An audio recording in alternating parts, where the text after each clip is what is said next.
নমস্কার, আপনারা দেখছেন স্কাই টিভি বাংলা। আমি আছি আপনাদের সাথে পৃথা। ভারতের রাজধানী নয়া দিল্লির মুখ্যমন্ত্রী গদি ছাড়লেন অরবিন্দ কেজরিওয়াল। মঙ্গলবার বিকালে তিনি পদত্যাগ করেন।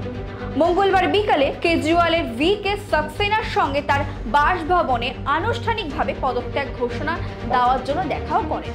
সেখানে তার উত্তরসূরি অর্থাৎ দিল্লির পরবর্তী মুখ্যমন্ত্রী আতিশি এবং সাবেক উপমুখ্যমন্ত্রীও ছিলেন। এর আগে কেজরিওয়ালের দল আম আদমি পার্টি জানিয়েছেন দিল্লির পরবর্তী মুখ্যমন্ত্রী হচ্ছেন আতিশি।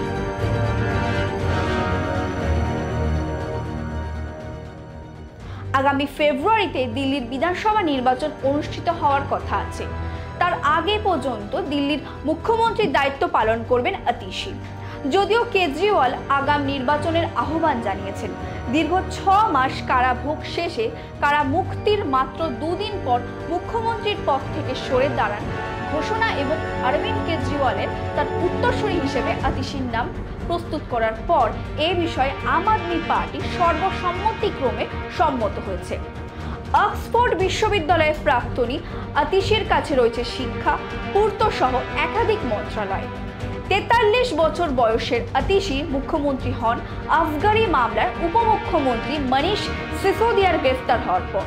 তারপর রাজ্যসভার সদস্য সঞ্জয় সিংহ ও কেজরিওয়ালকে গ্রেফতার করা হয়। এই সময় আতিশি ও অন্য মুখ্যমন্ত্রীরা সরকারি কাজ চালিয়ে গেছেন। কেজরিওয়াল বরাবরই জানিয়েছেন পদত্যাগপত্র জমা দেওয়ার সময় তিনি নভেম্বর মাসে মহারাষ্ট্রের সঙ্গে দিল্লির বিধানসভা ভোট করানোর দাবি জানাবেন। মুখ্যমন্ত্রী হিসাবে আতিশি কাজ করতে পারবেন আগামী ফেব্রুয়ারি মাস পর্যন্ত।